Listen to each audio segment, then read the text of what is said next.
محسی کوئٹہ سے پوچھتے ہیں پاک کپڑے ناپاک کپڑوں کے ساتھ دھل جائیں، جیسے کہ آج کل یہی ہو رہا ہے مارکیٹ میں. ہمارے گھر کے کپڑے ایک ہی واشنگ مشین میں دھلتے ہیں جن میں پاک اور ناپاک دونوں کپڑے ہوتے ہیں. اس کے بعد ہم 3 بالٹیوں میں پانی ڈالتے ہیں. پہلے پہلی بالٹی میں کپڑا ڈالتے ہیں، اس سے نچوڑ کر دوسری بالٹی میں ڈالتے ہیں، پھر اسی طرح نچوڑ کر تیسری بالٹی میں ڈالتے ہیں، پھر نچوڑ کر خشک کرتے ہیں. کیا اس طرح سارے کپڑے پاک ہو جائیں گے؟ ماشاءاللہ. اب بھی پاک نہیں ہوں گے تو بھائی پھر تو پولیس سے بھی پاک نہیں ہوں گے. بالکل خاندانی طریقہ ہے پاک کرنے کا، اس سے پاک ہو جائیں گے. یوں بھی کر سکتے ہیں، آج کل نلکے ہوتے ہیں نا، تو نلکے کے نیچے پانی بہا دیں یا واشنگ مشین میں ہی پانی بہا دیں، یعنی ایک طرف سے پانی آ رہا ہو دوسری طرف سے نکل رہا ہو، تو جتنا پانی اس پورے پروسیس میں استعمال ہوا ہے اتنا پانی اگر بہنے میں استعمال ہو جائے گا اور صابن بھی نکل جائے، اور وہ یعنی صابن نکلنے کے بعد کی بات کر رہا ہوں، اس کے بعد اتنا پانی اس میں استعمال ہو جائے گا تو انشاءاللہ کپڑے ویسے بھی پاک ہو جائیں گے. اسپائنر میں کپڑے سکھانے سے کنگھالنے سے کیا پاک ہو جاتے ہیں؟ میری واشنگ مشین آٹومیٹک ہے، اس میں اسپائنر میں کپڑے کنگالتی ہوں گندے پانی کے بعد، صاف پانی بھی کافی دیر آتا ہے. کیا اس سے کپڑے پاک ہو جائیں گے؟ بنت شاہد کراچی سے. اگر ایک دفعہ ناپاک کپڑے دھلنے کے بعد ان میں اتنا پانی بہا دیا جائے کہ ایک طرف سے پانی آ رہا ہو اور دوسری طرف سے نکل رہا ہو، کہ اگر آپ یہ سمجھتے ہیں کہ 3 دفعہ ان پانی کو کسی برتن میں ڈبویا جاتا تو اتنا پانی جتنا استعمال ہوتا اتنا پانی بہ چکا ہے تو وہ کپڑے پاک ہو جائیں گے. لیکن جو مشینیں آٹومیٹک آ رہی ہیں میری معلومات کے مطابق اس میں ایسا ہوتا نہیں ہے، یعنی پانی بہتا نہیں ہے، بلکہ ہوتا یہ ہے کہ ایک دفعہ پانی پورا بھرتا ہے، اس میں کپڑے صاف ہوتے ہیں، پھر دوبارہ پانی بھرتا ہے اور وہ پانی نکلتا ہے، پھر تیسری دفعہ پانی بھرتا ہے وہ نکل جاتا ہے. تو اس طرح سے کپڑے پاک نہیں ہوتے، کیونکہ اس کی وجہ یہ ہے کہ ابھی کپڑے جب ایک دفعہ جب دھلے ہیں تو کپڑے ناپاک ہوتے ہیں، تو کم سے کم 3 دفعہ ان کو پانی میں کنگھالنا ضروری ہے. تو 3 کے بجائے وہ 2 دفعہ کنگھالے جاتے ہیں. تو اس لیے بہتر یہی ہے کہ جب مشین نے 2 دفعہ کنگھال دیے تو 1 دفعہ آپ خود کنگھال لیں، یا تو یہ کام کر لیں یا یہ کر لیں کہ جاری کریں پانی کو. جاری کا مطلب پائپ لگائیں، ادھر سے پانی آ رہا ہو اور ادھر سے نکل رہا ہو، تو جب اتنا پانی نکل جائے گا جس میں آپ کو اندازہ ہو کہ کپڑے پاک ہو گئے تو کپڑے انشاءاللہ پاک ہو جائیں گے. ٹب سے نہائیں تو اس سے کیا ہم وضو کر سکتے ہیں؟ گھر میں باتھ روم میں نہانے کا بڑا ٹب ہے جس میں 180 یا 200 لیٹر پانی آتا ہے. وہ ٹب اگر پانی سے بھرا ہوا ہو تو اس میں ایک دفعہ وضو یا غسل جنابت کرنے کے بعد دوبارہ اسی پانی سے وضو یا غسل کیا جا سکتا ہے. شیرینہ خان: بھائی ٹب میں اگر آپ نے غسل ایسے کیا کہ ٹب کے اندر بیٹھ کے غسل کیا پھر تو اب نہیں ہو سکتا اس سے کچھ بھی.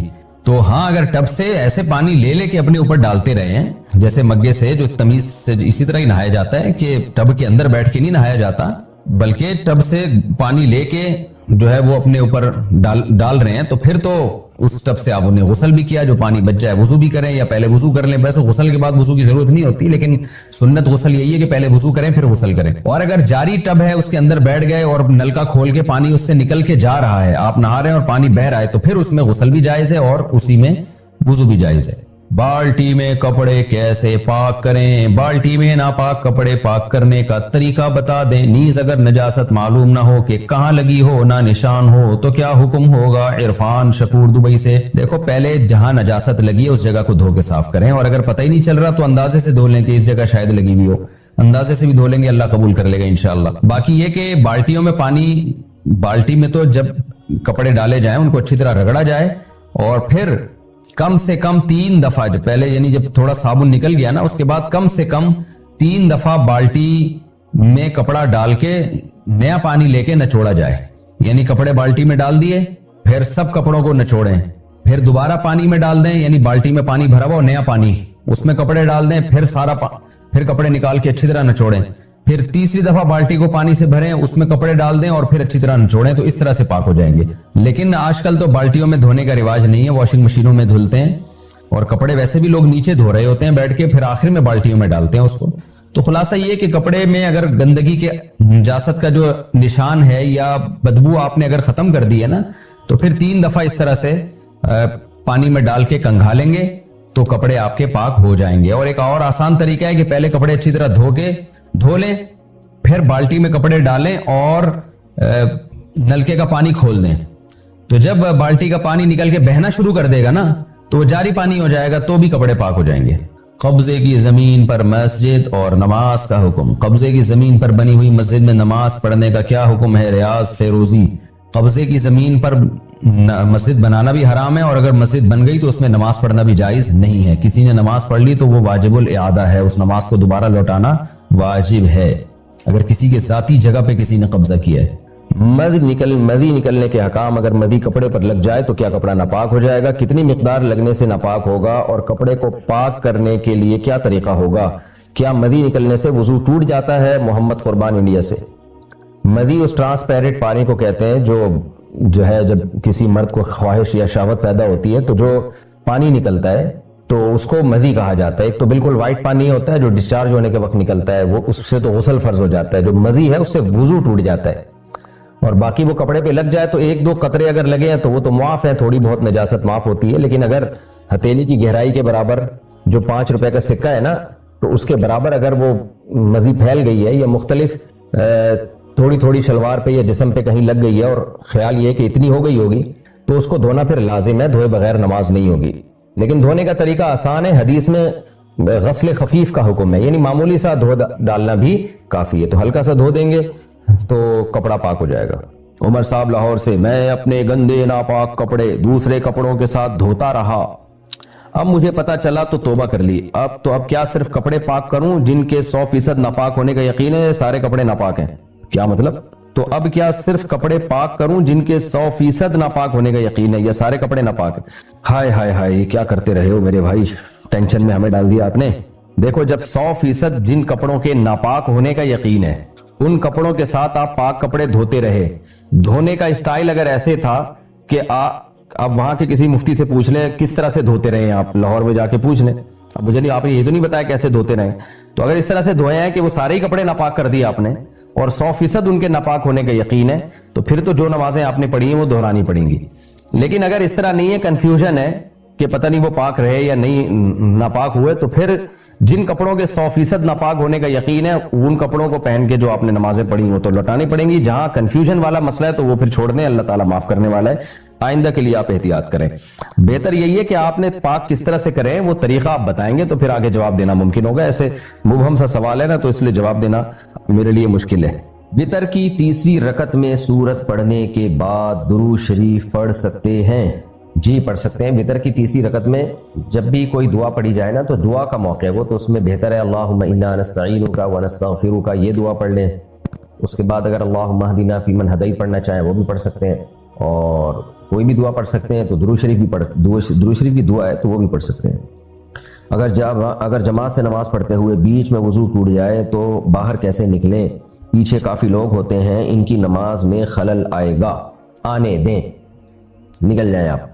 کیا زکوٰۃ ایڈوانس میں دے سکتے ہیں؟ جی ہاں دے سکتے ہیں. کچھ دنوں پہلے ہمارے والد صاحب کو سینے میں درد ہوا, ہم سمجھے کہ گیس کا درد ہے, جو کہ ان کو پہلے بھی ہوتا رہتا تھا. ہم نے ساری کوششیں کی, پھر ہم ان کو ڈاکٹر کے پاس لے کر جانے لگے تو ان کا انتقال ہی گھر پر ہو گیا. یہ سوال تو مجھے لگ رہا ہے پہلے بھی کسی نے پوچھا ہے. آج 21واں روزہ ہے نا 2025 رمضان کا. اچھا, مجھے لگ رہا ہے سوال پہلے بھی آ چکا ہے. خیر, ڈاکٹر نے کہا کہ ان کی اندر زندگی کے کوئی آثار نہیں ہے. اب ہمارے بعض رشتہ دار ہمیں کہتے ہیں تم لوگوں نے اپنے ابو کے ساتھ زیادتی کی, اگر جلدی لے جاتے تو ابو بچ جاتے, اس کا کفارہ کیا ہے؟ جب کسی نے مرنا ہوتا ہے نا تو بس وہ مر جاتا ہے. آپ نے کوئی زیادتی نہیں کی. سب نارملی لوگ یہی سمجھ رہے ہوتے ہیں کہ بھئی گیس کا درد ہے, اس لیے ٹینشن نہ لیں.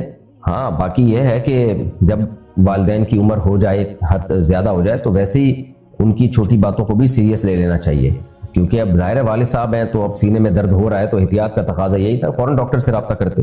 لیکن کیونکہ پہلے کبھی ایسا ہوا ہی نہیں, اس لیے آپ کی کبھی توجہ ہی نہیں گئی اس بات کی طرف. تو اور آپ نے خود بتایا کہ گیس کا درد ہے جن کو پہلے بھی ہوتا رہتا تھا, تو اس میں انشاءاللہ آپ کا کوئی قصور نہیں ہے. بہرحال احتیاطاً استغفار کر لیں, آئندہ احتیاط کریں اپنے گھر کے اور خاندان کے بڑوں کے معاملے میں. لیکن یہ جو دل میں ٹینشن لے کے بیٹھ گئے ہیں, یہ ٹینشن دل سے نکالیں, ورنہ آپ کے بھی درد شروع ہو جائے گا. پھر ایک غیر مسلم لڑکا ہے جو دل سے اسلام کو مانتا ہے اور اللہ کو بھی مانتا ہے, لیکن اس نے جا کر باقاعدہ اسلام قبول نہیں کیا جان کے خوف سے. اگر اس نے کسی مسلمان لڑکی سے نکاح کر لیا تو کیا اس کا نکاح ہو جائے گا؟ دیکھیں, دل سے اسلام کو ماننا, اللہ کو ماننا, اس سے انسان مسلمان نہیں ہو جاتا جب تک کہ زبان سے اقرار نہیں کرتا. قرآن کہتا ہے وَجَحَدُوا بِهَا وَاسْتَيْقَنَتْهَا أَنفُسُهُمْ ظُلْمًا وَعُلُوًّا, کہ فرعونیوں نے جو ہے نا انکار کیا موسیٰ علیہ السلام کا, حالانکہ دل میں وہ یقین تھا کہ موسیٰ علیہ السلام اللہ کے پیغمبر ہیں. تو زبان سے بھی اقرار کرنا پڑے گا جب اسلام میں داخل ہوتا ہے. غیر مسلم کو یہ کہنا پڑے گا کہ میں اپنا پچھلا مذہب چھوڑتا ہوں اور اسلام میں داخل ہوتا ہوں. تو ہاں یہ الگ بات ہے کہ اناؤنس کرنے میں, اس کو یعنی پبلکلی اناؤنس کرنے میں, اگر اس کو جان کا خوف ہے تو پبلکلی اناؤنس نہ کرے. لیکن اب جہاں لڑکی سے شادی ہو رہی ہے وہاں بتا دے کہ میں اسلام قبول کر چکا ہوں اور احتیاطاً سرٹیفکیٹ بھی بنوا لے, تو اس میں جو ہے اس کا اگر وہ اقرار کر لیتا ہے کہ میں مسلم ہوں اور بتا دے بھائی میں اناؤنس اس لیے نہیں کر رہا کہ مجھے جان کا خوف ہے، تو پھر اس کو مسلمان ہی سمجھا جائے گا۔ لیکن اس میں یہ ہوتا ہے کہ بعض دفعہ لڑکیاں بتاتی ہیں کہ جی جس سے ہم شادی کرنا چاہتی ہیں وہ غیر مسلم ہے جو اسلام قبول کر چکا ہے لیکن اناؤنس نہیں کر رہا۔ میں کہتا ہوں بھائی اللہ تو اس کے دل کی حالت کو جانتا ہے، آپ کو کیا پتا؟ کیونکہ ایسے کیسز آئے ہیں کہ وہ دل سے مسلمان نہیں ہوا تھا، اس نے زبان سے کہہ دیا اور اناؤنس کر نہیں رہا وہ، تو بعد میں پتہ چلا وہ تو ابھی بھی غیر مسلم ہی ہے۔ تو ہم کسی کے دل کے حالات پر فتویٰ نہیں دے سکتے، لیکن شریعت نے معاملات کرنے میں، جب کسی سے آپ کوئی معاملات کریں گے نا، نکاح بھی تو ایک معاملہ ہے، تو اس میں پھر شریعت قرآن سے وہ چیزیں نکالتے ہیں جو قرآن کا اصل ٹاپک ہے نہیں۔ تو قرآن مجید میں اللہ تعالیٰ نے اس بات پہ بہت زور دیا، کائنات کو کسی نے بنایا ہے، کوئی کریٹر ہے، خود بخود نہیں ہو سکتی اتنی زبردست مینجمنٹ۔ کل میں کسی سائنٹسٹ کی ایک ویڈیو دیکھ رہا تھا، سائنٹسٹ تو نہیں کہہ سکتے لیکن تھوڑا بہت اس کو سائنس کی نالج تھی، لیکن اس نے ریفرنس سائنسدانوں ہی کا دیا۔ بڑی پیاری مثال دی کہ کسی کچرے کی کنڈی میں مختلف قسم کی دھاتیں پڑی ہوئی ہوں، مختلف چیزیں پڑی ہوئی ہوں، اور ایک بوئنگ طیارہ بن جائے، ایک جہاز بن جائے، اس سے اتفاق سے بن جائے، تو اس بات کا جتنا امکان ہے نا، اتنا ہی امکان اس بات کا ہے کہ یہ کائنات بھی اتفاق سے خود بخود بن گئی، ستارے، چاند، سیارے، انسان، جانور، تتلیاں، یہ بس ایسے ہی بن گیا۔ تو یہ پاسبل ہی نہیں ہے، ناممکن ہے بھائی، ناممکن ہے۔ دیکھو ایک بات خوب اچھی طرح سمجھ لو، سائنس کا جو ٹاپک ہے نا، سائنس میں خدا کا خدا نہیں ہے، بلیوز پہ سائنس ایمان نہیں رکھتی ہے۔ سائنس نام ہے جو ہمارے مشاہدے سے جو چیز ہمیں نظر آئے گی ہم اس کو مانیں گے، جو چیز ہمارے مشاہدے میں، تجربے میں نہیں ہے ہم اس کو نہیں مانیں گے۔ یہاں پر سائنس نے ایک دعویٰ کیا ہے کہ ہم ایک محدود سوچ تک جائیں گے، اس سے آگے ہم جائیں گے ہی نہیں۔ یعنی گویا سائنس نے اعتراف کر لیا ہے کہ ہماری صلاحیتیں محدود ہیں، تو ہم محدود ریسرچ کر سکتے ہیں، اس سے آگے ہم ریسرچ کریں گے ہی نہیں۔ یہ سائنس کا ایک عیب ہے جس کو لوگ خوبی سمجھتے ہیں۔ میں سمجھا پا رہا ہوں اپنی بات؟ سائنس نام ہے، ہم جب پڑھتے تھے نا 9 کلاس میں، جو سائنس کے ٹاپک شروع ہوئے تو اس میں یہ بات پڑھائی جاتی ہے، ہمارے ٹیچر بھی ایکسپلین کرتے تھے کہ سائنسی حقیقت کس کو کہتے ہیں۔ سائنسدان اسی چیز کو مانے گا جو اس کو نظر آئے گی، جو ایکسپیریمنٹ کے نتیجے میں ثابت ہوگی، اس کو مانے گا سائنسدان، مذہب کو نہیں۔ سائنس کا مذہب سے تعلق نہیں۔ مثال کے طور پر جی آپ نے کہیں تھیوری پڑھی ہے سائنس کی کسی کتاب میں، یا کوئی ریسرچ آئی سامنے، بھائی یہ ریسرچ آپ نے کہاں سے کی ہے؟ جی یہ فلاں پیغمبر کا قول ہے اس لیے ہم نے مان لیا۔ تو ظاہر ہے لوگ کہیں گے بھائی یہ تو آپ مذہب کو کس میں داخل کر رہے ہو؟ سائنس میں۔ یہ فلاں کا قول ہے یا نہیں ہے، یہ تو ٹاپک مذہب کا ہے نا، کیا خیال ہے؟ تو سائنس نام ہے مشاہدات کا۔ اب جب سائنسدانوں نے یہ اعتراف کر لیا کہ جو چیز تجربے سے سامنے آئے گی، اور تجربہ کسے کہتے ہیں؟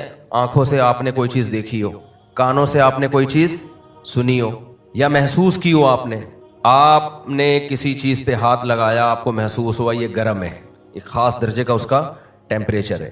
آپ کا تجربہ غلط ہو سکتا ہے، آپ نے 10 آدمیوں کو تجربہ کروا لیا، گرم توے پہ ہاتھ رکھوا لیا، آنکھیں بند کر کے، آنکھوں پہ پٹی باندھ کے، تو یہ سائنٹیفک طور پر ہم کہہ سکتے ہیں کہ یہ پروو ہو چکا ہے کہ یہ کیا ہے، یہ گرم ہے بھائی۔ 100 آدمیوں نے ہاتھ لگایا، سب کے ہاتھ جل رہے ہیں اس میں، تو ہم کہہ سکتے ہیں بھائی تجربے سے ثابت ہوا ہے کہ یہ توا کیا ہے، گرم ہے۔ تو ہم تو ایک سادہ تجربہ کر رہے ہیں، سائنسدان یہی چیز لیب میں ٹیکنیکل طریقے سے کر لیں گے، تھرمومیٹر لگا کے کر لیں گے۔ لیکن سائنسی ترقی شروع تو ایسے ہی ہوئی ہے نا، پہلے پہیہ ایجاد کیا تو وہ بھی تو سائنسی میکینیکل سائنس ہے، وہ پہیہ ایجاد ہوا، سادگی سے ہوتے ہوتے ہوتے ہوتے ٹیکنیکل ہوتی چلی گئی، لیکن اکائی تو اس کی وہی تھی نا، آنکھ سے جو چیز دیکھ رہے ہیں، کان سے جو سن رہے ہیں اور جو محسوس کر رہے ہیں۔ تو خوب اچھی طرح سمجھ لو، انسان کی آنکھیں محدود سوچتی ہیں، دیکھتی ہیں، کان محدود سنتے ہیں، دماغ محدود سوچتا ہے۔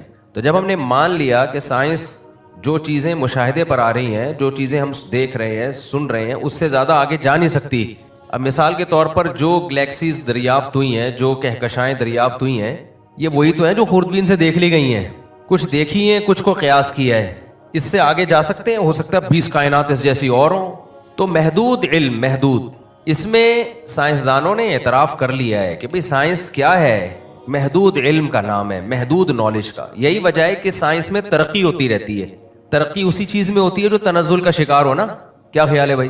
دیکھو آپ جب چھوٹے بچے ہوتے ہو تو ترقی ہوتی ہے کس لحاظ سے؟ طاقت کے لحاظ سے۔ ترقی ہوتے ہوتے ہوتے ہوتے ایک وقت آتا ہے آپ انتہائی مضبوط بن جاتے ہو۔ بچہ تو لڑکتا ہے ادھر سے ادھر، ادھر سے ادھر، تو بچے کی جسم میں ترقی ہوتی ہے، لیندھ کے اعتبار سے، وزن کے اعتبار سے، طاقت کے اعتبار سے، تو ترقی ہو رہی ہے۔ یہ اس کی علامت ہے کہ ابھی بچے میں کیا ہے؟ تنزل ہے۔